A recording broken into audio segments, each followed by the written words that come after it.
منیر فاروق صاحب، سب سے پہلے آپ کا میں تجزیہ جاننا چاہوں گی، کیا سمجھتے ہیں جو فواد چودھری صاحب اور پھر دیگر رہنماؤں نے بھی آج پاکستان تحریک انصاف کے وضاحت کی ہے، اسی نقطے سے شروع کر لیتے ہیں۔ وہ جو کہہ رہے ہیں کہ یہ حقیقت ہے کہ سیاست میں کردار ہے، اثر و رسوخ ہے ادارے کا، تو اگر ہم ان سے کہتے ہیں کہ اس اثر و رسوخ کو استعمال کریں تو وہ غیر آئینی نہیں ہے، کیا یہ درست بات ہے اسد عمر صاحب کی؟ دیکھیے، اصولی طور پر اور جو اگر پریکٹیکل ریالٹی کو دیکھا جائے تو یہ بات غلط نہیں ہے کہ ادارہ پاکستان کا سب سے مضبوط اور منظم ادارہ ہے،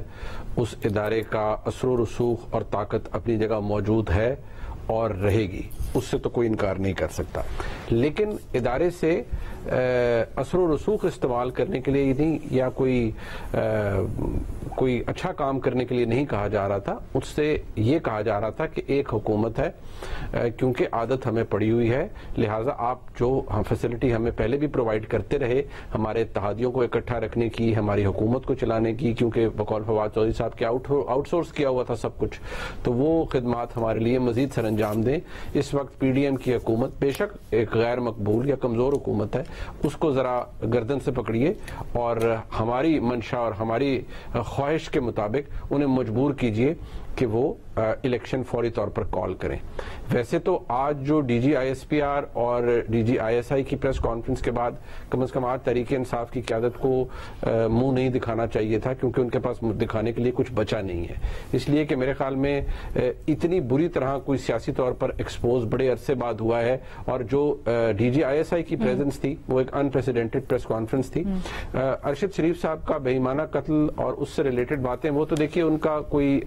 اس کی اہمیت اتنی ہے کہ وہ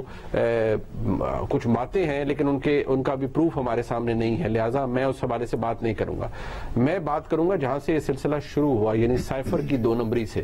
تو وہ تو 2 نمبری اب ایکسپوز ہو چکی ہے، اور جو مبینہ آڈیو لیکس ہیں وہ بھی اس کو کورابریٹ کرتی ہیں اس سارے معاملے کے ساتھ۔ تو ایسی سیاسی 2 نمبری کے ایکسپوز ہونے کے بعد آج تحریک انصاف کے جو یہ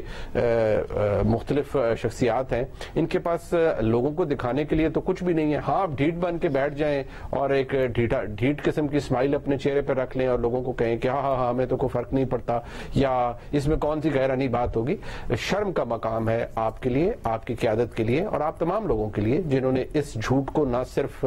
اوریجنیٹ کیا، اس کو پالا پوسا نرچر کیا، لوگوں میں پھیلایا، لوگوں کو بہکایا، لوگوں کو گمراہ کیا، سمیت بہت سے ایسے جرنلسٹ جو کہ آپ کی اس بیانیے کی تقلید کرتے رہے، اندھی تقلید کرتے رہے، آج بھی کرنے کو تیار ہیں، تو مبارک ہو آپ کو، آپ نے جھوٹ بولا، لیکن مسئلہ یہ ہے کہ آپ کا جھوٹ آج ایکسپوز ہو چکا ہے، اور جو ڈیمانڈ آپ کر رہے ہیں کہ اثر و رسوخ استعمال کریں، وہ اثر و رسوخ کی بات نہیں ہو رہی۔ اول تو ادارے کا، فوج کا اثر و رسوخ سیکیورٹی کی حد تک ہونا چاہیے، سیاسی معاملات میں نہیں ہونا چاہیے۔ اگر آپ فوج سے یہ کروانا چاہتے ہیں تو یقینی طور پر جو آپ کہہ رہے ہیں وہ ایک غیر آئینی کام ہے۔ یہ تو وہ بات ہے کہ آپ نے کر دی اور اب آپ بصد احترام بے شرموں کی طرح اس میں سے توجیہ پیش کر رہے ہیں اور ایک انٹرپریٹیشن نکالنے کی کوشش کر رہے ہیں، جو کہ بہت ہی بے تکی اور بودھی دلیل ہے۔